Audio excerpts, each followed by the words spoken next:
good, all my hoopers and hoopettes? It's your boy Tony here. We are back with another special episode of Tough Buckets. A little special situation for you guys today. Don't have a pro basketball player per se, but I got the one who makes them all pro. All right, I got the guy who gets their skills right. You know what I'm saying? Today we got a very special guest. We got my guy Shane Butler. Everybody clap it up for my guy Shane. Come on. Every car needs a mechanic, right? That part, man. That part, man. I think it's very special and very important for a show like Tough Buckets to show you guys exactly what the world of basketball has in it. Trainers are a very important, very special place when it comes to the world of basketball. And not only is my guy a already established trainer in the professional space, collegiate space, and high school space, my man is also a tough bucket himself. All right, so you know we have to get my guy on. Shane, my guy. Come on, man. Come on, man. My guy, how you doing? I appreciate you pulling up on me, my guy. My guy Shane, man. What you did not know, what I promise you, I've already talked to you about already, is that, and what makes this episode going to be a little special for me is that Mississippi connection. Come on, man. Silk made, baby. Silk made. That SIP connection, man. You know, I had to get another Mississippi native on here. Talk your shit a little bit, man. Bro, I did not know, bro. First of all, what part of Mississippi are you from? Belzoni, Mississippi, baby. Belzoni. I'm gonna tell you the history I have of Belzoni. So I'm originally from Tupelo, Mississippi. Absolutely. I was actually born in St. Louis, Missouri. Okay. But due to some family issues, we kind of migrated down to the SIP. Best move my mom ever did for us. But my connection with Belzoni is, of course, I own the brand that we'll talk about later in the show, to where we make uniforms, and Belzoni was one of the biggest markets that we went to the high school uniforms for Belzoni High School, and at least it's at least 6-7 schools in that area that we work with. Humphreys County. Yeah. So we have a big connection with them. I have a lot of love for Humphreys County people. Man, that's like second home when it comes to how they support my brand a lot. Small world, but yeah, but I'm 6'2", man. Tupelo, Mississippi. Bro, hold on.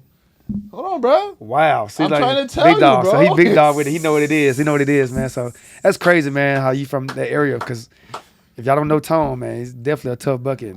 Top 5 in the SIP that I met, especially outside of Mississippi. Hey, man, come on, bro. Listen, I'm trying to tell you, I'm out here getting verified and stamped out here, baby. It's not just me talking all that mess. I'm getting stamped out here, man. Yes, sir. Definitely from. I moved out when I was 4. That's why I don't have the accent no more. You know what I'm saying? I got Californianized real quick. That's why I don't have the accent. But I go back every year. Okay. Gotta see grandma, you know what I'm saying? Yes, you know how it goes. The best food now. Come on, brother. 10 pounds in 3 days. Easy. Easy work. Easy. I'm at the gas station 3 times a day for the chicken. For the chicken on the stick. Double quick with it, baby. Come on. Man. We need that. Come on, bro. I'm trying. I be telling my homies all the time, bro. Like, no matter how much mental preparation I take into going to visit my grandma, I'm gaining weight. Like, there's nothing I can go run. I can go work out. Grandma's gonna have something on the stove. 25.8, bro. Come on, Mark. If you just say the word Mississippi, you gain 2 pounds. I swear to God. I swear to God. It's like that. I will go home, my grandma, and I'll literally tell my grandma, like, Grandma, look, man, look, I need to. This is gonna be a big summer for me. I gotta stay in shape. I can't be gaining no weight. I'm talking about she don't sit down. Nope. I'm just not breakfast banging. No, come on now. Lunch. When you see that gown on, you see them slides on. Don't say nothing. Just be ready. It's over. On top of that, my uncle's a griller, bro. He's a barbecue guy, bro. So it's like it's a double whammy. Like I'm just fucking eating the entire time. Bro. But yes, man, that Mississippi connection. We got some dogs out that way, man. baby. Come on. I can look out of my class alone, and I graduated high school in 2011. Yeah, we had 2 guys get drafted. You had Johnny O'Brien from the Delta, and we had Rodney Hood as well in the first round. So we had 27 guys my senior year in high school that signed Division I fresh out of high school. 27. God, damn. That's the most that's ever been in Mississippi. So I would argue with anybody that my class was by far the deepest class. What year 27, 2011.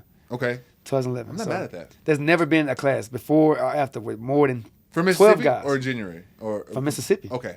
From Mississippi. I have no problem with that. But I've done research, so you want to go back and look? We can go back and look together. We got a couple of dogs who have made it to the league coming straight out of Mississippi. Off the top of the head, we got Isaiah Cannon. Isaiah, love him, from Biloxi. That's my guy. Big Biloxi. I'm still trying to get my guy on here. We got to make that trip out to Houston to get my guy on here, or whenever he's in Dallas. Got to remind him to pull up to the pod. One of the coolest cats I've met. For sure. From a pro standpoint. I linked up with him at the TBT, bro. Oh, wow. I got invited through like just mutual connections and got to the team, right? And this is really probably my first real experience of just like, because he's had a career. Yes. You know what I'm saying? You run into a lot of guys who've been in the league. You know what I'm saying? Like, and no disrespect to nobody, 2-3 years and stuff like that, which is no problem. You still made it. But he had like a real career. Great career. And so he had career money. You know what I'm saying? Like, he had career money. You know what I'm saying? So he took us out, bro. I remember. In the TBT in and of itself, most of the time it's pretty much paid for. But you probably still should bring money to take care of your food and excursions and shit like that. This man took care of everything. I'm talking about beginning to end. Anytime we went out, steak. I'm looking at the menu. I'm talking about I can order anything, brother. You said anything? Yeah. I'm still over here. I'm still like, let me go 2 things down for the most expensive thing. You know what I'm saying? Man, I'm talking about buying everything. Cool ass dude, bro. And the bucket on top of that. We got into a couple shooting competitions, and I thought I was some hot shit. That motherfucker put me in my place real quick. I'm talking about real quick. That motherfucker got a burner, boy. Got a burner, bro. Burner. And his fucking flicky ass fucking effortless. Effortless. This is a fucking flick. Cash. He's having a great year this year, too. The last couple years. Since he's been overseas. He's been eating. That's good, bro. Who else we got that man, we got. I can list off how many you want. Out of high school, we got Travis Outlaw from Stardom. Yep. I want to say Antonio McDice. Yes. I know for sure it was Eric Dampier. Yep. Al Jefferson. These are great careers. Rodney Hood, great career. Devin Booker, Moss Point High School. I fucking forgot D Booker's from the fucking SIP. Yeah, bro. Damn, son. I completely forgot about that. We got some numbers. Mississippi, stand up. We got some numbers, bro. Stand up, god damn it. Got Robert Woodard. We got Terrence Davis, man. I know I was in those trenches, and I know I train a lot of those guys. So a lot of those guys, they really. We definitely. So let's talk about your basketball career per se. For sure. What was it like growing up in Mississippi playing basketball? What so when I first moved to Mississippi from St. Louis, we was all football and baseball. Yeah, of course. And we moved to the SIP, and it was a lot of basketball playing like AAU at the parks or whatever. Guys might have like a local team you play for or whatever, which grew my confidence a lot. So I decided to stick with just basketball, played for Tupelo High School as a starter, only lost 4 games as a starter, which people know Tupelo High School is the biggest high school in Mississippi. Yeah. So it was a lot of pressure growing up. Absolutely. Had a great career there, signed to an NIA school. I wanted to go somewhere to where I could be the man, help a franchise out, a new program. Before you even continue, please speak on that for the generation of guys. I think it's a little better these days, especially when I was in high school and in college. Only thing dudes knew was Division One. Division One. It had terrible careers. I'm talking about they was miserable for 4 to 5 years, depending on how you fucking went to class and shit like that. Were miserable but they had that Division One compared to guys like myself and the other guys who went the Division Two route, NAIA route. And had great careers at the time of their life. Look, bro, like those 27 guys that I mentioned that went Division One out of high school, I did not. But there's nobody out of that list that had more points than me in college. Yep. That had more wins than me in college. That had more assists than me in college. Talk about it, bro. So I had all that. I'm still the school's all-time leading scorer. I'm still the school's all-time leading assist. I'm still the school's 4th leading rebounder. I'm still the school's only All-American they ever had. So, and my jersey should be getting retired soon. So, it was a great move for myself. You have to choose a move that's better for you and not for like the look of everybody else. I love that, bro. I did my research. I man, they have this many point guards. They have this many players on the team. Of course, I could have signed Division One, but I didn't want to sit the bench for 2 seasons and develop. I could develop in the game. Yeah, I could develop with experience, and I can kind of adjust from there and pivot from there. But I went to a school that I knew loved me. Yeah, they gave me the keys right away. That I knew the program had a great coach that wanted to be a player's coach and be involved with the players. I didn't want to be a part of a number. I just wanted to be the number. Dude, that's so important, bro. I to this day, anytime I talk to any young person that will listen, these motherfuckers don't like to listen. Right. But any young person that will listen that's in like that high school, junior, senior round, my cousin, I think I brought him up to the gym once. I would love to actually get him to work out with you one of these days. But it's like, yo, bro, like all that shit is a facade, man. The shit that you see on Instagram, these guys, Division One having all this good time, these motherfuckers are mad as hell. They playing 7 minutes a game. I'm talking about they hot. They hot. Motherfucker, go somewhere where for one, like you said, where you are wanted, not somewhere where you're gonna be tolerated just because it's nice to have another piece. Right. There's so many schools out there that are willing to give, especially now, they're willing to give you money to play basketball and actually want your skill set, not just to have you sit on the bench, man. And this is a new time and age, bro, where you should definitely not leave college not having a good time. Come on, bro. Or not enjoying your time in college, bro. That's just my personal preference on it, bro. Like, you're gonna. unless you were really one of these guys who really, and even so, like the professional lane is still wide open. Like motherfuckers think it's only NBA and shit like that. Come on, bro. You got to go somewhere where we started this whole journey of basketball or sports just off the joy. For sure, 1,000%. Why would you go anywhere you're not having joy or fun with it? Talk about it. Oh, I love that. I always just like, man, I got to go somewhere where I'm happy. Yeah, bro. If I'm not happy doing that, why am I doing it? And it affects your game. It affects how you play also, bro. I can tell you many a times where I had shitty games because I'm just miserable because I'm just like, I don't want to be here. I don't want to play for this coach. I don't want to play here or in this area and stuff like that. And then next thing you know, you get somewhere where it could be buttfuck nowhere. In the middle of nowhere, that ain't got shit going on, but you happy as hell. That's balling. That's my situation. The school was not in the middle of nowhere, but I fell in love with the coach. Yeah, the coach Tyler Parker JD Parker did an amazing job recruiting me. Yeah. He came to the hood to my mom's house. My mom raised 8 kids by herself in like a 3-4 bedroom house. He came to the middle of that living room, the living room and the kitchen was in the same room. Came there, he recruited us with all the kids watching. He sat down with all these black folks just looking at him, this young white guy, and he sold us something that it came through. He said I would be All-American. He said I would graduate school. Yeah. He told my mom you had no worries. And after that, my mom said, "Well, do we sign the papers?" That's all you need, bro. That's a parent, especially coming from where we come from. Make sure that's my only thing my mom ever pushed. Make sure you get a degree. I don't give a fuck about none of that other shit. They paying for it, bro. Yeah, please get your use basketball, bro. Use sports. Don't let it use you. That part. My mom always said that. That's fire, bro. Great career. So after that, After that, I pursued the overseas and G League route, or D League at the time, because that's how old I am. And I had a lot of offers. I had like OKC Blue. I had the 76ers, G League or D League. I had a lot of offers in Europe. I was so stubborn. I feel like I did all this work on the court. I was averaging 22, averaging 6 assists, 6 rebounds, became an All-American, All-Star MVP for NIA. I thought, man, I can get more money than what I'm getting now. But we didn't know.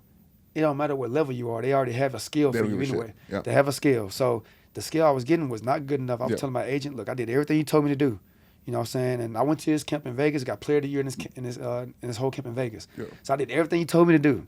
All his camps had all his vets in there making all this money. I was like, I just killed him. This guy making like $40,000 a month. I just killed him. What am I $40,000 a month? Mm-hmm. He could not find me a team that had that market. So I just kind of got turned off. I was like, well, if I'm gonna stay here in America, I'm gonna make some money training, coaching.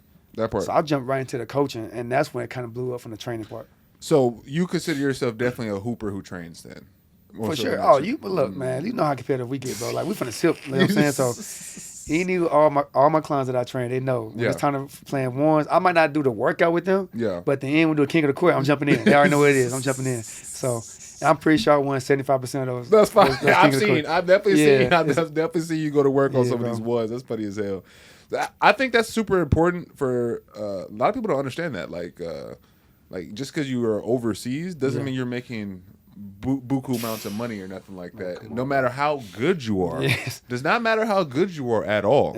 Even there's a lot of guys who are graduating Division Ones having decent careers, quote unquote decent careers. They're still not signing nothing over a couple bands a month going into Europe or going into a lot of these places. And a lot of guys. My first contract, guys. 1,000 euros a month. That's why I got offered. I said no kidding. I'm like, look, this is my tone. I said, it's just a stepping stone. It's just one step. And then that next year, the next offer I got was for 1,800 euros. Like it's just a steady like. And boom. You were cooking. Listen, bro. I'm having a great year. My team has been doing better than they were the year before. Right. Like I'm getting us up in the ranks and stuff like that. I'm damn near unguardable for the most part. I'm shooting great splits, especially from the 3-point line. I was shooting damn near 50% from the 3-point line off of like 6 attempts a game. I'm like, I was shooting great, and like they try to sell you on bonuses. Like you can get a bonus from this and this and this. And on some nonsense. I'm like, excuse me, like 18. I'm like, and you get to the point where you're like, you're going back home with damn near less money than you left with, type shit, and you're like, fuck, bro. And to what you're saying, you're like, damn, bro, am I gonna how? And this is where a lot of guys make the decision, right? Is like, what is the next way, and why I think it's really important for you to be on here for somebody. And a lot of people out there who love the game and want to stick around the game and still make money. Yes. At the end of the day, bro, it's all about making money. Like you can sugarcoat it, you can dress it up however you want to, bro. It's about making money. Putting your body on the line every day. Yeah. Every single time you step, there's a risk of injury, which can stop your money. Yeah. So I was thinking about, okay, is that worth the risk? Yeah. and I've already had the degree. Yeah. So where I can go back to school and get my degree paid for again and get a master's. Yeah. And start a career where I can make good money. Yeah. And be healthier. Yeah. And be closer to America, closer to my family. So it wasn't because I couldn't do it. Like, yeah, that part. I can show you the contracts. Like they were there, but like it's like at the end of the day, it's about business. Yeah.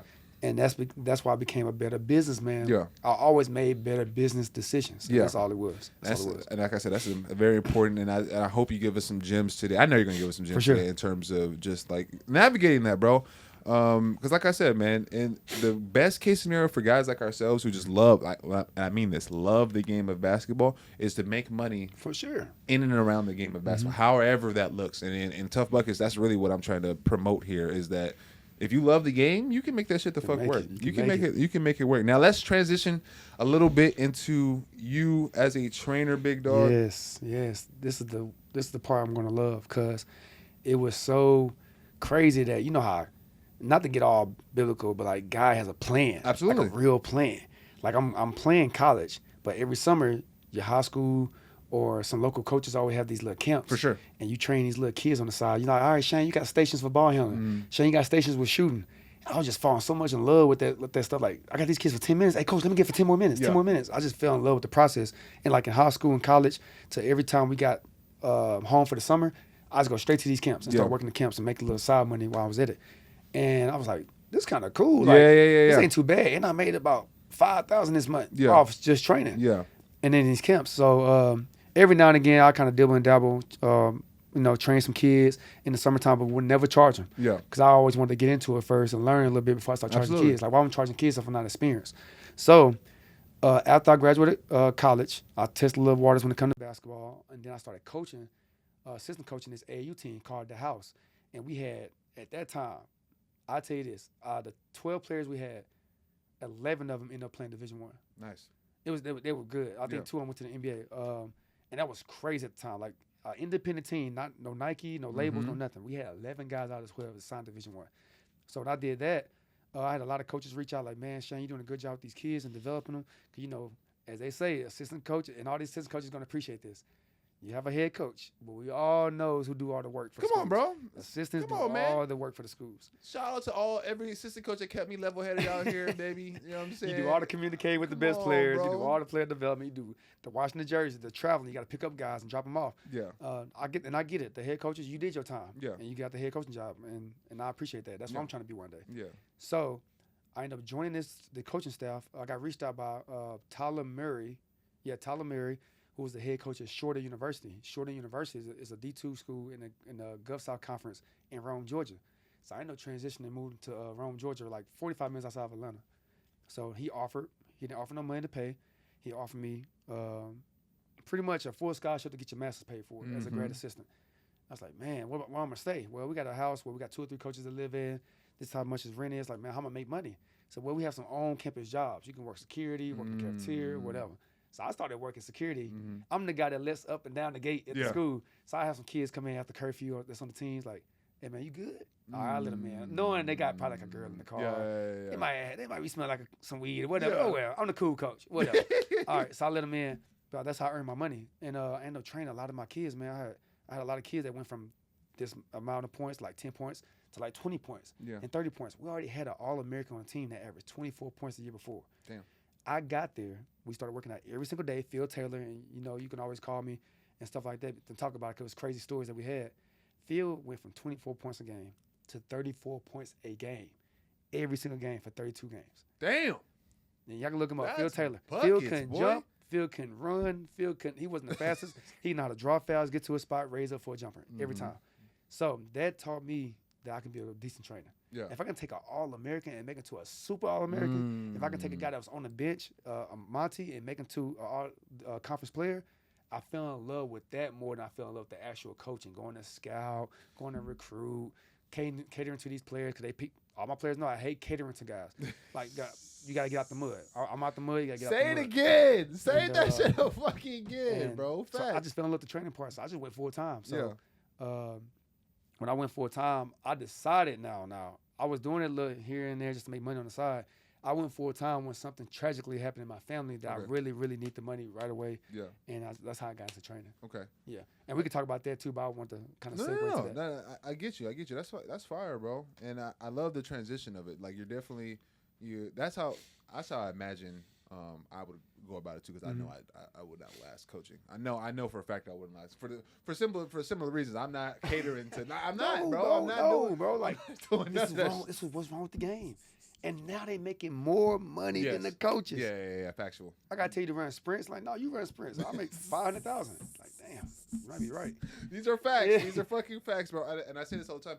Those kids, like this generation of kids that are going through things, I'm scared to see what they look like after college.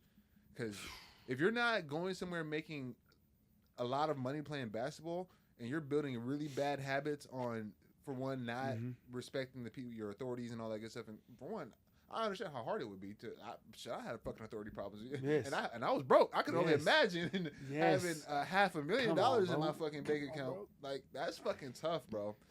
I'm low-key scared for those guys when they get to reality, like afterwards, like that shit, because it happens. It's gonna happen. It's like not everybody's gonna be going somewhere to play basketball for the rest of their life. So it's eventually gonna hit real life. Shit's gonna fucking hit the fan. This is my personal. It's gonna get bad. It's gonna be bad. It's my personal belief, and and that's why I also think they're gonna make regulations on a lot of this other shit too, because of the shit like that. I personally don't think every 18-year-old should have access to $1 million. Like they might be worth that, but don't let that motherfucker have full access to $1 million right now. Well, we are in trouble. What are we doing right now? We are in trouble. Like that is so stupid, in my personal opinion. I'm 32. Yeah. I'm probably just now able to handle $1 million. Like if you get to my late 20s, I'm lit. I'm outside. I'm talking about that shit's gone. I'm outside. Outside. What country I haven't been to? Like I'm on that type of time, and like, bro. I'm talking about I'm outside, bro, boy. I'm enjoying life now with no money. Like, give me what? Bro, what is a? I swear to God, bro. What is a bed? Like, I'm like, I can't even blame when I see them popping their shit. No, real like, talk though. Damn. Real talk though. No, real talk though. It's a conundrum, because you want to be like the guy, be like, yo, bro, you gotta be smarter than that. But at the same time, like, if it was me though, let's just be keeping it stacked. And I know you can't stop me from getting my money anyway. Like getting to the bag and scoring the ball anyway. It's like, you give me some money, bro. I'm gonna want more money. Every year I can bump that up. Yeah. 1,000%, bro. I'm averaging 18 this year. If I get 20 points, I get more money. 1,000%. I'm gonna get that in the first half. We going about the second half now. We just went about bro. It's an interesting place we're at in the world of sports, man. I love it because I would love to be making money when I was in school, and even in Texas now, high school guys can make a little bit of bread off of stuff like that. So I think it's fire. I think we're gonna need some regulations personally, just so we don't lose a lot of the good guys. It's a really strong possibility we can lose. Money's a dangerous thing to be messing with, and they're throwing that shit out there, for sure. But what I want to talk to you in terms of training, absolutely. What's the biggest weakness you see in today's game? Focus. Focus. Damn. Focus and consistency. Mm-hmm. We have to get back, and you would know, you would love this, because I seen you work out a couple of times. We got to get back to overdoing a move over and over and over and over and over. If you're gonna do jab pull-ups, one spot pull-up, one drill pull-ups, keep doing that shit. Don't. Who cares if you made it 10 times? Do it 20. Do it 30. All right, you did a Monday, do it Tuesday. Do it Wednesday. Because you look at every single score. Look at the list. Look at the list from top 10 NBA lists, right, of all time. LeBron, Jordan, all these guys. They don't have a bag. They got 3 moves, 2 or 3 moves. Kareem had a scout hook. Yeah. What's his second best move? We don't know. KD, has he pull? You know what I'm saying? Left to right cross, pull. LeBron, fadeaway, or just bullying 3 going left or right. Like, none of these guys, MJ fadeaway, like, they don't have many moves. They don't have tricks. They don't need tricks. They got 3 moves. They worked on them 3 moves. Kobe worked on his moves all day long, and you cannot stop it. Double team don't matter. Triple team doesn't matter. I just add another guy in the workout to do the same move. It's going to be the same move. So the focus, because you can tell a guy right now in the workout, we're going to do a jab, one drill pull up. By the time you get to the third make, he's going to do it something jab behind that back, side step. Like, bro, you killing me, bro. It don't work like that. It don't work like that. And bro, I'm telling you, I'm the best guy to talk to about this shit. I've been doing this shit for 12 years. I've been training for 12 years. I get so tired of it. My bad. I'm sorry. Disclaimer: women don't do it though. Girls basketball is at a great place, by the way. Wow. They don't do it. They always focus. You can teach them to move one time. They're gonna be sharp every time. No mixing, no mixes or nothing. Ever. Damn. Ever. Shout out to all the women basketball. They killing it right now. I love hearing that. I really the purity of basketball, women's basketball for sure. I agree. I definitely can see that. Just watching the game, sometimes you can see, damn, that's really fun. They still run cross screens. They still run pin downs. They still run all that shit. Yeah. I say this all the time because, I do the content and all that good stuff, trying to do drills and things like that. And in reality, like my own personal workout don't look shit like this shit, bro. You know what I'm saying? It's for clicks, and I have no problem with saying that shit because you gotta get people's attention. You know what I'm saying? Yes. Like the kids and their parents who are watching also, like they think you have to do all this other crazy shit to get good. Like hell no, bro. I haven't made a whole lot of money in my life and all that good shit, but I've got a scholarship. I've got accolades, especially personal accolades in terms of putting the ball in the basket. All off of doing a couple of things, bro. Like I've never been a guy with the fucking dribble package and shit like that. I'll get the ball off. I don't want no pressure on me. Bro. You bring the ball up, I'm gonna get this spot. Get to the spot. That's it. And that move will have a counter move. Yes, that part. But it's not a bag. I need to save your energy because guess what? I still got to play fucking defense. That part. It's another end of the court that means more important than the offense. That part, bro. That part, bro. I don't know if y'all seen Tone, but when Tone score, I can move the mic. He gonna get all up in you, bro. All up in your face. Right afterwards. It's crazy. I don't know how he does it. As soon as he scores, he talking shit. What you gonna do now? Right afterwards, those bro. Guys you appreciate, bro. Like because those guys right there are the guys that make basketball what it is or what it was. Yeah. And that's competitive. You care about losing. Oh, what's up? You care about a drill where you can't make 5-10 shots in a row. If you miss 2 in a row, start the drill over. Hey, yo, I'm sick. Still care about that. I'm sick, bro. 1,000%. And like I said, the new generation, these guys, and it's nothing. I don't think they don't love the game or nothing like that. They've experienced it differently than us. They've been given a different game than us. A lot of guys are getting things that they didn't have to work too hard for to get and shit like that because they went viral or whatever the situation might be. So it doesn't seem like it's the same. But damn, bro, I'm trying to tell you, bro, to get good at scoring the basketball, forget about everything else. Because that's the most thing people give a fuck about anyways. Like, let's just keep it static. You don't care about winning, you care about putting the ball in the basket. I'm talking to my high school guys, college guys, my men's league guys. Everybody, if you care about just putting the ball in the basket, you don't need no more than 3 dribbles. If you need more than 3 dribbles, get off the rock.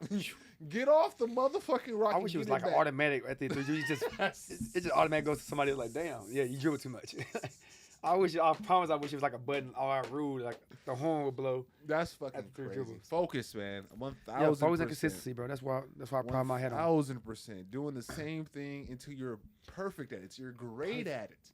And E-Man told me in the last interview, bro, he said he had to pick 2 spots that he knew he could make 8 times out of 10. And he said that was the moment his career completely changed because now he knows what shots he's taking. Yes. He's not just taking any shot just to take a fucking shot. Yes. He's taking the shot that I know I could probably make, and that makes you more cognitive of how you're actually scoring the ball, bro. Yes. I always say you play basketball by establishing what you're doing and then setting up counters off of that. You know what I'm saying? I just ripped through to the basket going to the right, bumped you off now, and I made the basket. Mm-hmm. The next time I'm going to do the same exact thing. I'm going to bump you, pump fake the fuck out your ass because you just tried to you just read that shit, and I'm going to get another bucket. It's the same move. It's the same shit. You just build off of that shit. I love that. That's a great point. We're going to clip the fuck out that shit. We're gonna clip the fuck out of that, Appreciate it, bro. What separates kids from the kids who want to make it and the ones who don't? Caring. You gotta care. You gotta care. It's gonna be kind of different. Do you think? What separate kids? Parents. The household. When you train a kid, and let's say you cuss him out for the first time, if he gets like this, he's never been cursed at the house. Yeah. And that's a kid you're concerned about. Yeah. Because he's gonna be hearing that in the stands. He's gonna be hearing that from a really good coach, not a bad coach, a good coach. They're gonna be getting cursed out. A good trainer. I'm not saying curse your kids out. There's different ways to add authority to your kids or whatever. But you always know if a kid can separate himself from the parent. If the parent drops the kid off and leaves and don't watch the workout, that's the parent. That's the kid gonna be good. Now, if you got that parent that's every time the kid messes up, he looks up over at the parent. Yeah. Mom, man, I'm doing good. Like, that kid can't grow. Yeah. It's like a kid that's playing like public school his whole life. I've been homeschooled his whole life. Like, I'm not nothing against that, but imagine if you was to let your kid go out the state and play prep school or play for an AU team outside the state. Yeah. Instead of playing these local AU balls, sometimes you got to see some other kids so he knows 1,000%. there's levels to this. Yep. So for me, a kid that needs to get better or that separates, you can always tell that their parent how hard it is from the house. It always starts from the house. Hard coaching starts at the house. We were tough-minded because we had tough parents. Shout out to mama. Shout out to you, mama. Man, we had tough-ass parents. Like, bro, I was scared. Bro, I can hear my mama's slides coming in the house. If them slides come down the hallway, they better be made up. I already know what she was going to say. So, like, and y'all know, bro, every hood mom know. Every hood kid know. When you hear them slides going down the hallway, when she pull up in that car, she got them groceries. She shouldn't have to knock on that door. You should already be outside getting them groceries. Like, so it starts from the house. So when I went to college and had a hard-nosed coach that was cursing me out or that was tough on me, I was damn near laughing. Yeah. I'm like, you ain't hard than my mom. I think I go back to this motherfucker on the weekend. So I'm laughing and then like that, but it helps you grow. It helps you get better. So 1,000%. the most separated kids, it's always at the house. It's the parents. I had to. My mom. Shout out to my mom. My mom's a hooper also. And, shout out to mom, bro, for the hoop, for the tough buckets, mom. Do you know how it goes in Mississippi in general? Like a lot of people are like, girls and guys play sports. Everybody's outside. Everybody's outside. No, you know what I'm saying? Especially if you're growing up in that era. So she played all the sports. She did track and field. She did basketball and all that good stuff. So she was very interested in me doing sports. You know what I'm saying? And plus it kept me out of trouble. So she was definitely interested in that part. But it got to a point where she's loud. She's a mom. You know what I'm saying? She's definitely a mom. So I got so good at ignoring my mom, bro, that you can't distract me. It's impossible. You cannot distract me off the side or you talking shit to me. I don't give a damn. Like, have you heard my mom yell in the stand before? I could if I could tune her ass out, I could tune all I don't this. even hear you, bro. Who are you? Like, you cheering? You actually cheering for me? Shout out to my mom, bro. And just to piggyback on that, just the fear. Me and my mom are best friends, but I still have a healthy fear for my mom, like a very healthy fear. Respect. My mom is 5'4", bro. 5'4". She's been working in convalescent homes, lifting patients and stuff like that. You know, like nurses and stuff like that. So she's strong as hell. Like she's strong as shit to this day. And she's cheating, but to this day, I have not beat my mom in an arm wrestle. Like I haven't. But I haven't wrestled her since high school or something like that. She's smart. She's fucking smart. But literally, like my mom and all my homies will attest to this. Like she was like the basketball mom in terms of like she's gonna come around, talk her shit, beat us up. Like she's strong, bro. She suplexed my big ass onto a couch once in front of my friends, gang. All respect out the window. It was over with. It was over with after that. She suplexed me onto a couch after, like really, like, put my arm over her head, really lifted my ass onto the couch. Right? All right, mama. That's enough, mama. I was like, what the fuck? And then after that, literally beat my friends up, all this, just be chasing my friends around. And ever since then, my mom never one time in my entire career said, hey, you should be doing this, or what your coach is saying is wrong, nothing like that. If he's wrong, you gonna figure that shit the fuck out. That's not my place to fucking tell you anything that he's doing wrong. You gonna figure it out. And I always appreciate that, seeing it on the hindsight. Yeah. If you see a lot of these helicopter parents and shit like that, it gets nasty. Because especially if you're a parent who don't know nothing about the game. Nothing, bro. Like it's like, how are you so opinionated? Like you ain't been nowhere. God, you ain't did nothing. I need to see it. I need to see it. Can you make a layup during the halftime show? I need to see something like. Is that like a point of contention with you? How do you treat that the parent trainer relationship? Man, it's crazy because I'm almost 12 years in training. I feel like every kid I train is like for the first time, it's like a first time tryout. Really? For myself, not them. So like when the parent comes, I got to give them my best show I have. Okay. Not saying it's a front for one time and then like that, but I actually like doing it. That's what keeps me going because I'm always got to prove somebody wrong. Facts. So they chose me for a reason. They actually want to see that. Yeah. Like if you go to a Lil Wayne concert, you don't want to see him perform Prom Queen. Yeah. You want to hear him perform Fireman. You know what I'm saying? Like, so every time they come, I don't really care what their background is. That's not their job. Yeah. They hired me for a job. I have to do my job. Yeah. You know, and we can talk about the other stuff later, but yeah, every time I do it, every time I have a kid for the first time, you have to prove yourself right every single time. So even when I'm in my 40s and I'm training, I don't want to move these knees no more. Yeah. I still got to prove myself wrong. So that's all it is. It's just all about proving yourself. How do you approach the game now? Do you approach the game as a fan still, like in terms of the NBA overseas, or are you really analytical about how you watch the game now? Are you trying to pick things out of how dudes are the trends in the game, and you try to build your I still like good basketball. So I picked about 5 guys in the NBA I still love to watch. WNBA, I watch everybody. Yeah. I love how they play. The NBA, ain't too many guys that I like how they play. Like I love how Shea plays. Yeah. I love how LeBron plays. I love how KD. Man, I love how KD plays. Trying to see Steph. Woo. Yeah. I love how he play, bro. Yeah. I love how that dude play. He can play any era. Who my last one? If I had to pick a fifth guy I love who plays, how to approach. This is gonna be off the wall, but like Tyrese Halliburton. No, that's not off the wall. Because like I hope he brings that old PG back. He's So- almost getting there. Like guys with him trying to pass again, get like 8 to 10 assists again. Trae Young does a good job at it. But yeah, I approach the game of like watching it as if I was watching it when I was younger. Yeah. Because I fell in love with Allen Iverson when I first started watching basketball. That's why I picked up a basketball because of AI. I seen the guy with braids and tattoos. And then LeBron kind of took it to another level when it came to why I like watching basketball. So I approach it with guys with high IQ. Yeah. If you don't have a high IQ like Jokic or whatever, I don't watch it. I just cannot watch it. This is the least amount I ever watched playoffs in my life. So I've recently started and I'm about to be 30, and I'm still just understanding. Shout out, that's every dog. Come on to the side. I'm just now understanding because when people used to say that all the time, like he doesn't have an IQ, he doesn't have an IQ. I never truly understood that shit, and I just now maybe over the last 3-4 years really just started understanding what IQ really looks like. You know what I'm saying? And it's night and day. Like you can definitely tell when somebody knows the game of basketball. And or somebody who's just athletic, or just somebody who can get to a bucket per se, because dudes like Jokic, like him, Luka, those guys are like great examples of like you can't stop me from anything. Like there's like if my team needs a bucket, we're gonna figure out how to get a bucket with the ball in my hand. It's either me or I'm gonna set my team up for a butt. He's gonna be butt ass open, bro. They didn't master the game. You know how your parents? How many siblings you have? Mom's side 1, on my dad's side a lot. So your mom, and people are a lot of kids understand this. Your mom gives the key to the house to the kid that she trusts the most, and it might be like a front door kid, whatever. Yeah. Jokic and Luka, they have the key to every door in the house. Front door, side door. They got the basement. They got the attic door. Like they didn't figure out the game, bro. Like 1,000%. They master it. Yeah.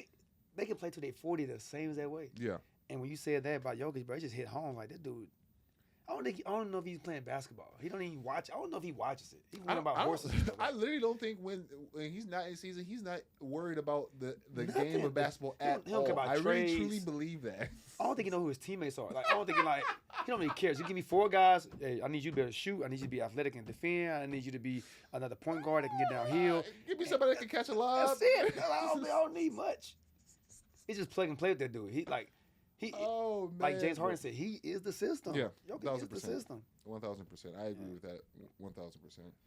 All right, let's transition a little bit outside of basketball. It could still be basketball, but what the brand of Tough Buckets means to me, and what I want it to mean to everybody else, is basically life is fucking hard. You know what I'm saying? It is what it is, but that don't mean shit.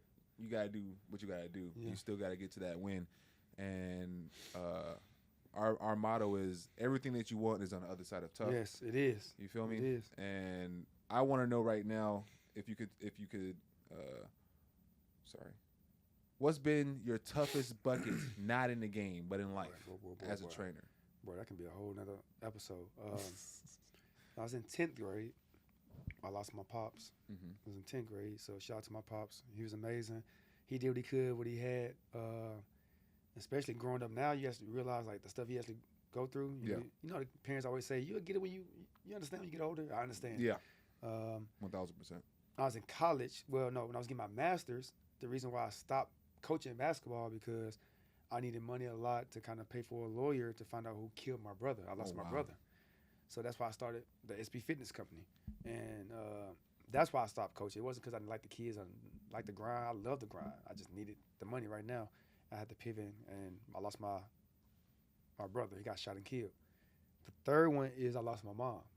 So So those are 3 tough days. I can't put them in order. They're all the same order. No. That's all tough, brother. Lost my mom 3 years ago, and think about that every day. If people want to know, or people know who lost their mom, if that soul that's here is gone. Like it's like somebody took the soul and just took it with them because you don't have it no more. You kind of just out here just living soulless. So that always hurts. And I know you and your mom best friends. Boy, I don't wish that on my worst enemy. Yeah. You live still in your soul. Let's say your dad is your heart. Let's say your brother is everything else, the body. It's like it's tough. It's tough. So basketball or training has helped me keep that puzzle, keep that body together. Yeah. Because without it, bro, it would be very, very tough. So it'd be very tough. Very, very tough. The bucket is you fucking persevering, bro. That's the win. Like I know a lot of people who go through similar things and basically go mute to life. You know what I'm saying? Like you said, like soul is gone, heart is gone, feel numb to the world, and basically live their life like that. You know what I'm saying? And I respectfully don't get none of that from you. Right. And what I love, and we've had many conversations. That's what I love about you, bro. Like every time I talk to you, we're talking about the next thing. That's it. Business, basketball, how we getting better, how we getting to the next spot, next situation. I think that's the win for you. I think that's where the bucket is coming for you, because I couldn't imagine, brother. You've been knowing me for a while. I don't show that. You don't hold none of that. Yeah, you don't carry physically, visually. You don't carry none of that, and that's what I mean by that's the win right there. Because I think that's important. I think that's really important, because your image to other people, especially in your space. You know what I'm saying? You have kids around you. You got impressionable people around you. Your energy and how you present yourself matters. Yes, it does. Matters a lot. It does. Especially for the kids who love the game. You don't know what he views you as or how they view you as a person. I know a lot of the people who I love dearly so much as a kid, as a high school, as a college, even to this day, who were just trainers in my life, or people who just tried to help me with the game, or just people in general. They're just good people, and they were just good energy, good all the time. Like I know it's not realistic to be that type of person all the time, but they made an effort when they were around me, and I understood that. That means so much. It means so a lot, much. bro. It means so much. Like that person, you look forward to that person. Yes, not bro. A bad day. Where he at? What he at? Like bro. what coach said. Where that kid at? Like you gotta have it. Yes, bro. And they think you teaching them, but they actually teaching you. Yeah, like, bro. So that's why I say that's important, bro. And I appreciate you sharing that, man. For sure. That's fire, gang. Ooh. This is a good one. I think this will hit. If a young hooper had to pick one trait to guarantee success, what would you tell them? One trait. I need one. One. If you could, we trying to make a team. We trying to be the best player on the team. We trying to be the guy. We trying to be the sixth man. We trying success. Like it's just whatever their version of success looks like. Golly, man. Because the beautiful part about basketball, it transitions to life and everything. So. For sure. No, it does, 100%. Boy, I love that because it does. Golly, man, you got to be tough. Like, number one, for me, tough. Yeah. You can learn a lot of stuff just by being tough, bro. Like, especially mentally. Mentally, bro. Mentally just being able to. If you can't make a shot, you can be so tough mentally that you're going to learn how to make that shot or make that layup or get that stop on defense or be coachable. Yeah. Or you want to get out the bed just to get better. So, what? Yeah, I'm going to say mentally tough, bro. You got to have that. That's a skill now. That is probably, my personal opinion, probably when you're dealing with athletes, that's probably the most important. Yes. That mental toughness, boy, especially these days, and I'm going to keep saying this new generation, they're dealing with stuff that we would never have ever dealt with, bro. Yeah, I'm telling you, bro. My cousin told me about a kid who transferred schools because a video of him getting dunked on went viral. I couldn't imagine, brother. I could not imagine that being a reality. Like you got dunked on me. You got to transfer schools, bro. That's mental strength that you have to have. That shit is important, bro. We from the give back era. Yeah. If a person dunk on me, I need that. Come this way. When you coming back around this way? Like if it's in league play, I'm gonna see you on the weekend when we get to the parks or something like that. Like Magic said, you better get them back. I gotta get my get back. There's no way around it. And to hear that, I'm like, God, that shit is important, bro. You're right though. You gotta be mentally in the game, outside the game, bro. Jesus Christ, I love using myself as an example, man. Shout out to my girl, man. Like there are times, right, where you catch yourself, whatever life is thrown at you, shit just could not be going, seeing eye to eye in life and stuff like that. and then you have to not allow that type of stuff to bleed over into your relationships, for sure. not bleed over into your business and all that type of stuff. Mine has, Lord have mercy.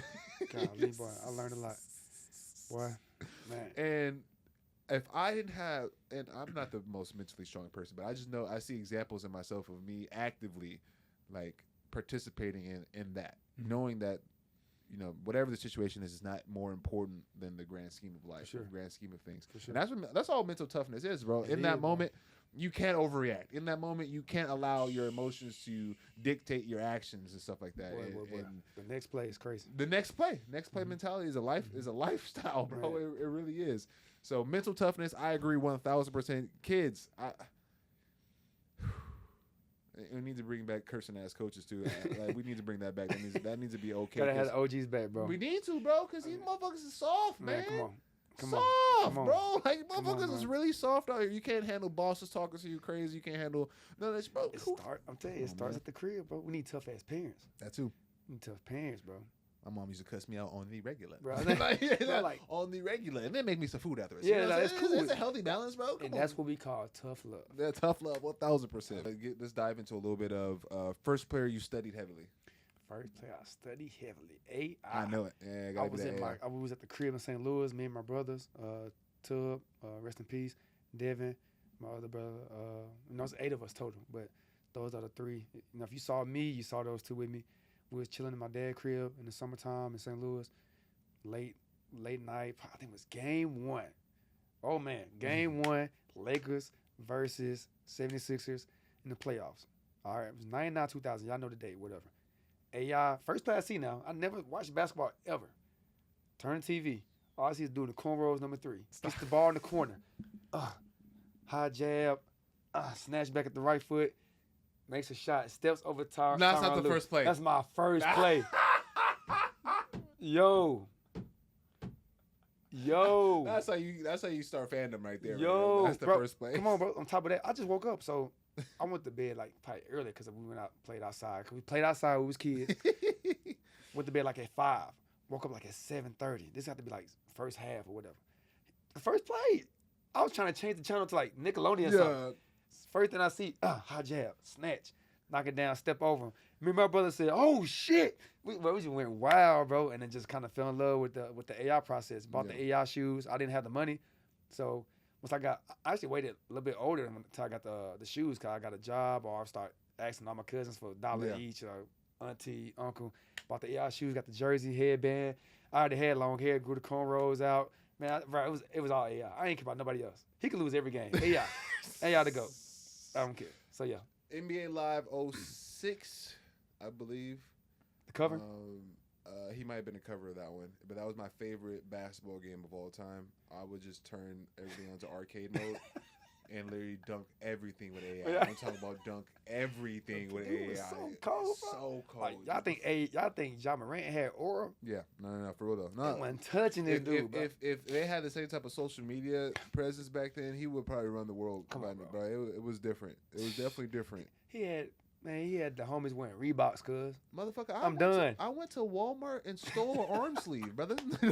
I went to Walmart and stole an arm sleeve because of AI, bro. Like, that is the only reason I wore that shit. Crazy story. I got to meet him at the Vegas Summer League. Yeah. At the Vegas Summer League this summer. We was at the crap table, whatever. I walked by. I said, "Oh, shit, that's AI." I'm a grown-ass man. I'm 30-something years old. I said, "Oh, shit, that's AI." He heard me. So I walked back. He kind of like, "Is it doing a creep or whatever?" Like, "No, I'm not a creep, bro. Like, I'm just a fan, bro. Can I get a picture?" He's like, "In the casino? Really? You want a picture in the casino?" I said, "Respect. I'll see you around when I see you, bro. That's all it is." Just say, "I appreciate your game." I can't even get the pic, man. But he don't know what he did for my home. Like, respect. So I just kept it in, bro. But shout out to AI, man. Better than me. I would have snuck one. I like, man. I like, at the casino. Like, you right. You probably don't need to be gambling anyway. You right. Let's go with that theme real quick, because you are now in a space where you're probably rubbing elbows with a lot of pros now, especially NBA guys and stuff like that. What does that feel like to not only be rubbing elbows with these guys, but also train them, getting them better? One of my clients was on your show. My boy Thaddeus Young. Yeah, you know he's gonna touch on that a little bit. You know, he's my dog. So like, how did I get in it was crazy. My point guard, the Phil Taylor guy that I had at the D2 school, his guy brother or dad, one of them, god, uncle, whatever, was Lou Will. Oh, wow. So, that was a connection. I used to go to Atlanta with him, train Fields, train Lou, got in contact, got JJ Hickson, got in contact because that was Field guys. Like, Field gave me all my first NBA guys. And, ironically, Lou Will teammate at Philly was Thad. Yeah. So, kind of jumped into that. And Thad had his AU team Thad. Yeah. I met Thad. It was so crazy because, like, he used to have these practices for the AU team at his facility back in Memphis. And I moved to Memphis. When I moved to Memphis, he didn't hire no coaches and nothing like that. He used to have these workouts for the kids or whatever. I just walked in there and act like I was a coach. Hey, let's go. And I bet he was like, who the hell is this dude? He didn't even know me. I didn't know none of the coaches. Everybody, all the coaches stuff like, hey, Dad, this your guy? This your man's? He was like, hell nah. But he doing a good job, so we'll keep him around. So I started going every day. Got real close with Thad. You know how Thad is, bro. He'll accept anybody. Oh, He'll meet a stranger and talk to him for 3 hours. You know what I mean? And he accepted me, bro, to where we kept the relationship throughout the years. And once I moved to Dallas and I found out he was in Dallas, it's like, man, I got these 2 boys I want you to train. I'm still in myself, still in the mix. So you can start training me too. And kind of just went from there. And every pro I got after that was Lyric because of Thad name. Yeah. You know what I mean? It's like he introduced me to a homie here, a homie here. He played 17 years in the league. So he has a lot of teammates, a lot of connections. I don't know if you saw that graphic that came out a couple weeks ago. This motherfucker has the identical statistical career as Kawhi Leonard. I saw that shit and I'm like, damn. My guy Thad has been out here. He's been out here, bro. We've been out here, bro. Shout out to Thad, man. And you are 1,000% correct. When we shot that episode, the episode took maybe an hour to shoot per se, hour 30 to set up and all that good stuff. We were there for another hour and a half just talking. Right. And I had to personally be like, yo, guys, because it was cold. Yes, we were outside. I was like, yo, guys, we got to go. Because Thad would have just sat there and just talked to us.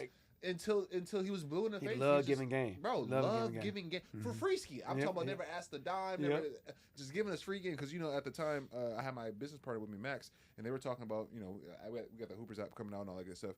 And he was just giving us tip after tip after tip. We're like, damn, appreciate you, Thad, my guy. So that's a great guy to work for. Yeah. That's a great partner to be with.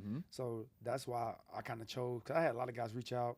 And he was on the back end of his career, and I was like, man, this is a great fit. And he kind of showed me the ropes. Yeah. Taught me so much different shit, how to train, different moves, different knowledge points, different spots. But more than that, just business. This man's a business savant. He taught me so much, bro. We didn't start different companies together. We could partner up on different companies, a few companies together. So it's been a blessing, bro. Just meeting a guy like that, meeting his team around him, how they kind of like embrace me, because they could have been on some like, better get him out the way, but they more like bring him in. No, it's been pretty good. It's been pretty cool. So, but I've been training pros now for over 10 years. That's just fire. I train more pros than I did high school kids. So that's fire. Which is weird. That is absolutely fire. Yeah. Drop some tough buckets, man, out of the guys you've been training. Yeah, like I said, I was getting started with the Lou's and getting started with the JJ Hicksons, and I got the rebound. Well, I got lucky. So I got put on by the Nike Clinic in Beverly Hills. They flew me out there to work at the Beverly Hills Nike Clinic is every year for the NBA rookies. That's fire. So the NBA rookies that I had, or the second-year players that I had, was like the Jason Tatums, the Devin Bookers, the Marcus Cousins that was there. He was there as a vet. AD was there as a vet. Who was all there? It was so many guys. Whoever was Nike during that time. Yeah.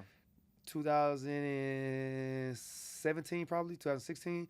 Whoever's with Nike was there, and I got to meet those guys and train those guys and work with those guys, and it kind of just threw up, man. Like I can't really tell you, bro. It's been that long. Like that's fire though. Now going from training all these guys, I'm training their kids now. Yeah. That's how long I've been doing this. You know what I mean? So I had Tyson Chandler, now I got his kids. I had that, I got his kids. I got reached out by Jared Dudley and his kids. Like it's hard to name guys. It's just weird because like I honestly forgot. I mean, I don't be honest. Like, do you have like? Cause I've seen this before, where certain like, and I just off who the type of person I know you to be. Are you not training guys because they don't have like certain work ethics and shit like that, or have you denied guys? That's any level. I don't care if you're NBA. If you're inconsistent, it makes me look bad because at the end of the day, they're gonna go off the last person you work with. Man, who you been working with? You go shoot 25% from three. You work with me one time. Yeah, I'm the guy that's responsible for that. So I need at least, and you need one more time, but you need at least 2 to 4 weeks. So if I can get a month out of these guys, they should see improvement. I don't know why guys think get a quick fix like this. Hey man, I'm in town. Let's work out one time. I'm not gonna say names. I'm not the trainers that gonna video you for that one time. I'm not. But we all know who those That's are. where the grit and glamour comes from. We already talked about that. It's needed. The marketability of being a trainer, you do need to appeal to the masses to a certain degree. And that is a lot of, like I tell you, bro, like this shit's so annoying. It's so annoying because I'll train a kid, bro. Or I train, I call them NARPs, not for regular people. And they want to be, get better at basketball, stuff like that. And they're like, bro, like, just do simple shit. We're just gonna in your videos you did this. Like, yeah, it's a video. I did this to get good enough to do that in the video. This is me. This is you. You make 5 left hand layups in a row, bro. That's all I need, bro. If I'm training you and I'm sweating more than you, I'm chasing your rebounds and you like, bro, I'm not the guy. I'm not gonna lie, bro. I'm not the guy. But I have a friend that I can refer you to. I'm real nice about it. That's funny as fuck, bro. I don't think I'm better than anybody. But this is all about fit. It's like picking a school. Yeah, it's all about fit. I don't fit you. You don't fit me. It's definitely a thing where. I personally hate because it's happened to me. I'm damn near getting catfished by I swear to God, bro. Like you'll see a player like clips, the motherfucker got all the skills in the world, elite as fuck. You get this motherfucker in the gym, dude is missing point blank floaters, layups, can't fucking hit 2 or 3 fucking minis in a row. I'm like, I've been walking the fence of starting not a podcast. I want to start like videos of trainers' thoughts. Whatever we're thinking during the training session. Yeah. Like, this motherfucker missed another damn free throw. I got to chase this long ass rebound. Crazy, bro. It'd be so funny. It'd be great content, by the way. Just have a mic on or a voiceover. Yeah. And then just send it to different trainers and they just send me videos I can post. I think it'd be so funny because we are regular people. Yeah. We have regular thoughts. And we're also there's another thing. The trainers who are actually hoopers will understand this because we had to get to a point where. Like, bro, if we're talking about spot shooting, bro. We're talking about spot catch and shooting, bro. I am sick if it's taking more than 20 shots for you to make 10 shots. Like catch and shoot, like in the middies and shit like that. It happens every now and then. But I'm thinking if you're at a certain level, if you've been playing basketball long enough, like this should be the quickest part of our fucking workout. This should be the last 20 minutes or the beginning, however you do it. Sometimes I'll end off on just catch and shoot. Sometimes I'll start off on that. But this should be the quickest portion of our fucking workout, bro. And that'd be the longest part. Like, why is it so hard for you? Why can you do a triple step back behind the back 3 times and probably hit that, but you can't stand right in front of the rim and hit that bitch 10 times? I'm telling you, bro, we're going to start it up called Trainers Thoughts. This is what we really think. If you want to see some funny content, this is where it's at. It's just comedy. So we still love you. We still train you. Still train you. That's for sure. All right, man. A couple more questions. I'm going to get out your hair real quick. What I want to know, if you had to pick one, trainer or player, which one defines you more? Trainer. My guys, I don't like to brag at all, bro. And you know me. You know we don't even talk basketball half the time. Yeah. People don't know that I hoop. Yeah. I done got so decent, not good. I done got decent, okay. You know what I'm saying? That people don't even know I play basketball. Yeah. It's like, man, you're a great trainer, man. And I done got so decent at this. I don't even attempt a shot at the training session. Tone, I done got so decent at this. I done got so decent at this. I wear hey dudes when I train. I'm almost great enough to I can sit down. I ain't got there yet. My 40s, I'm sitting down. It's over. I'm not moving. I'm bringing the helper in. I'm great though. That's just fire, bro. I haven't attempted a shot and I work out in a year. I don't even attempt a shot. Yeah. We just go put the ball right there and just let it go. That's it. You know what that mean. And I wear the hey dudes, bro. I need that sponsorship, bro. I'm putting it out there, bro. Yeah. But yeah, man, I definitely train it. They know me as trainer for sure. Help for the other trainers or guys who are trying to get into that space. Talk about the business side of it. How to actually make it a viable business that you can take care of yourself and your family doing so. Stop worrying about the social media and the videos at first. I did a year for free for anybody. Kid, high school kid, middle school kid, pros, college guys.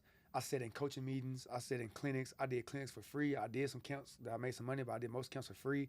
Do that first year because that's going to show you if you love it. Yeah. Stuff that you love, you do for free. 1,000%.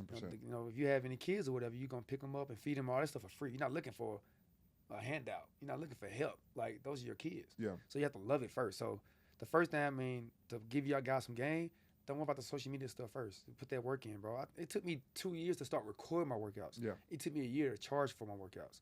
So I do everything I want to learn. And like right now, I'm trying to learn different language like Spanish.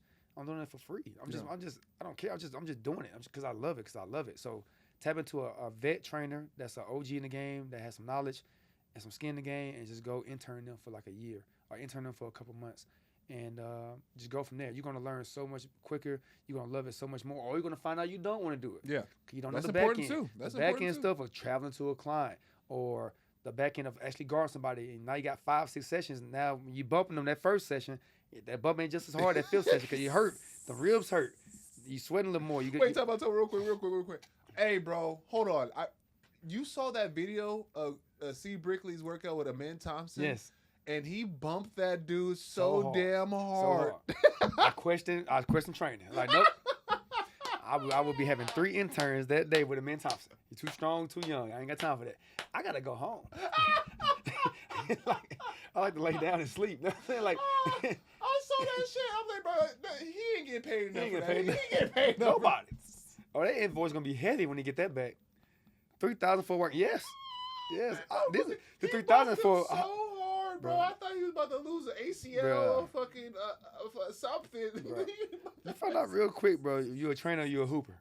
You find out real quick. That bump different. I'm fucking crying. I need 3,000 for the invoice.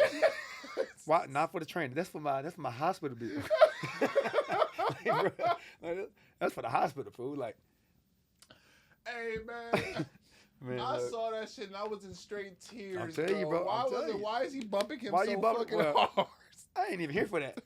And you know what's funny is that you could tell he could have bumped him harder. He really could have bumped him harder.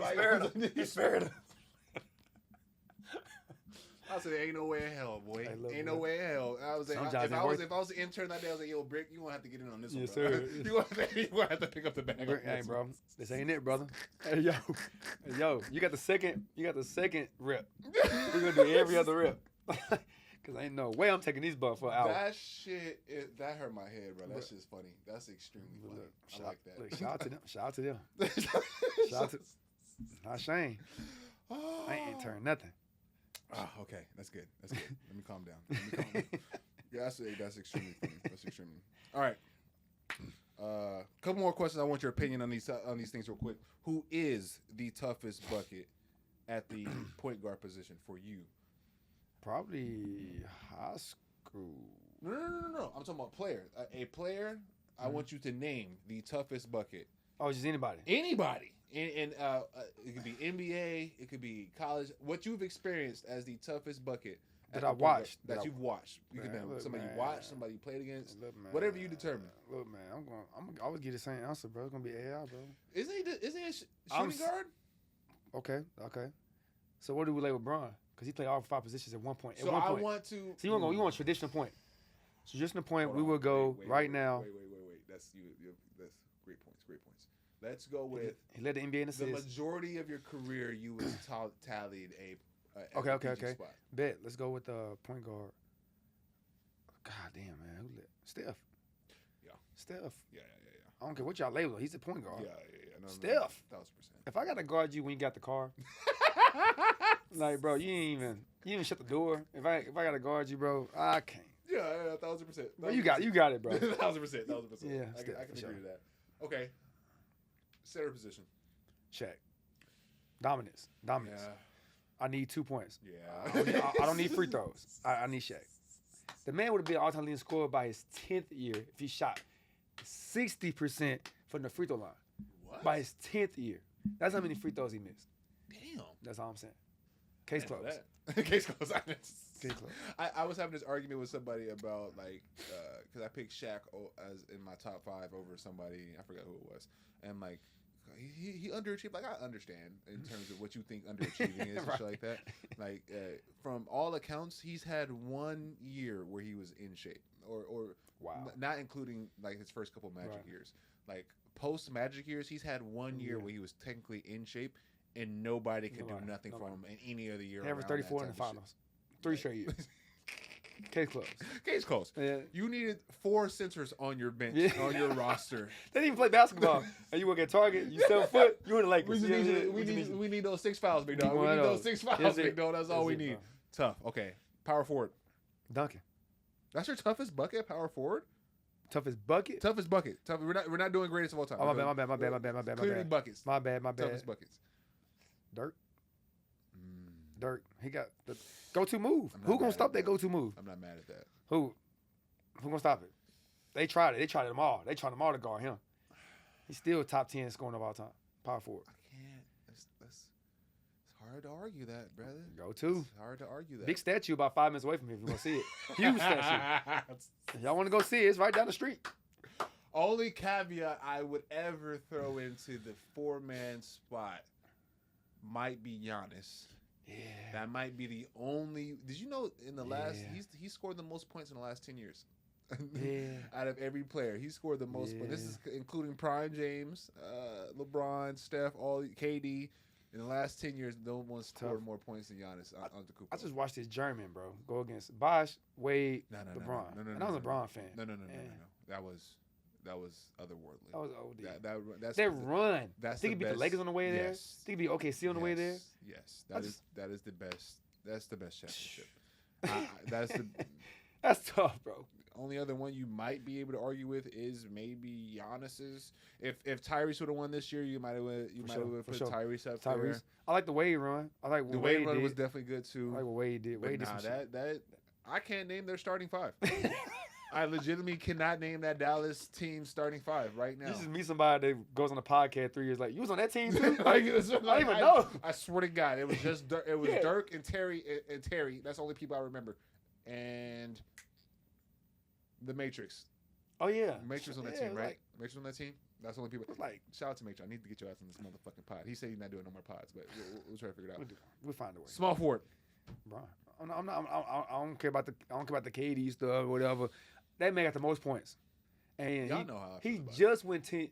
How many years he go straight with 25 and above points per game? 10. Was it 10 straight? I don't care how you get him. I never been a pretty guy, swish, whatever. One drip, man. That man, when it comes, he wakes up knowing. He just knows I'm gonna get 25 points. I just know I'm gonna get 8 assists. I just know I'm gonna get. I'm a pass first player. I'm a pass first. I ain't even supposed to be right here. Like we know KD. We know KD gonna try to score. Like, bro. Y'all know how I feel about Brown. Y'all seen him in open gyms. That man be doing some worldly stuff. Go back and see them YouTube, bro. He didn't make KD look stupid on open gyms, bro. Y'all better, bro. No, this is also a fact. Like, people be acting like he can't. Like, bro, like Bron be going head toe to toe with every great bucket you've ever fucking thought of. Like, in terms of you guard me, I guard you. It's gonna be a long ass fucking day. Like, I've seen him go back and forth with Kawhi, bro, with Kobe, with KD. 16 assists is Kobe. Like, bro, that's all I know. That's the only record I think about, bro. Like, they didn't. Man, come on, bro. Y'all better chill. Y'all better relax. Last but not least, shooting guard position. Oh man, golly, I'm gonna go against the Masters. I'm gonna go cold. The Masters is not in this room. The Masters are not in this room. I guarantee you that. At a higher level, Kobe did it at a more skilled. If that's the thing, cause they both skilled, but Kobe was a little bit more skilled. I feel like Kobe could have played a whole game left-handed and scored 20. Jordan couldn't do that. Hey man, I will live and die on this hill, man. And mainly because Jordan said it himself. He lived in a different time period. Like, they could not double team this man. Like, verbatim. There was a rule against it. Like, they couldn't, the way you sent double teams in the 80s and the early 90s, you couldn't double team. Like, it was 1v1. A lot of niggas are hard to guard 1v1, especially a nigga with a 40-inch fucking vertical and a jump shot. You put that in reverse, put that motherfucker in the 2000s and shit like that, he's still going to be good, guys. I'm not the person to say Jordan wouldn't be good. He's going to cook. It just would look a little different. You ain't going 3 straight, and you ain't going 3 straight again. You're not doing that. You're not doing it. You're not doing it. His best competition at the shooting guard, I get there's a lot of great players in that time period. We're talking about guys who are guarding him. Guys that's guarding him, and he's going back at. There was maybe 4 in the entire league. Please let Kobe get that matchup. Please let Kobe get that matchup. I'm gonna show you how good the stuff was. AI came in '96. His first 5 games, 4 of those games he had 50. Yep. Come on, brother. Below 6'. I seen AI in person, bro. I'm 6'1". I got about 3 inches, dog. He got MVP in the league. So I could have said AI just he got MVP in the league as below 6 foot. 1,000%.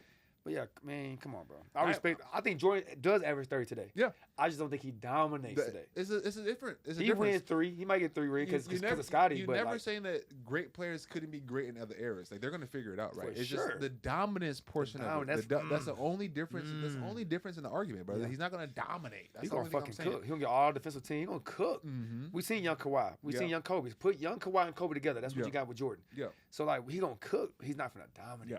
Though. Because guess what? We coming right back at you too. That part, bro. He ain't had nobody that was going back at him. That's what I be trying to tell my guy Jay. Shout out to Jay. I love him. Jay Warren. Yeah, I was on the phone with him earlier. That's what I be trying to tell him. Like, yo, but I hear you, greatness. Who's going back at Jordan? who is looking at Jordan? Not only from a scheme standpoint, also these motherfuckers were scared of this nigga. Like people were really not scared of you. Bob. We finna go back. Come here. Come here. You do this too. We're gonna do it too. If I'm the coach, I'm so trolling, bro. I'm doing it too. And people think that's like a fucking no one's scared of LeBron. I'm like, I hear you. That's fine and dandy. But that's because motherfuckers are grown up watching the nigga and shit like that, and they also know they're also good at basketball. I just like any grown man, because you below 30. I'm 32. LeBron been in the league for 23 years. Yeah. You've been hating on this guy for 23 years of your life. That's tough, brother. That's tough. That takes real effort. That takes actual effort. Every year you're like, I'm going to pick this about it. I don't like his shoes. I don't like his hairline. I'm like, he shot 72% from the free throw. I don't like that. Like you got to choose something every year. You've been choosing 23 excuses.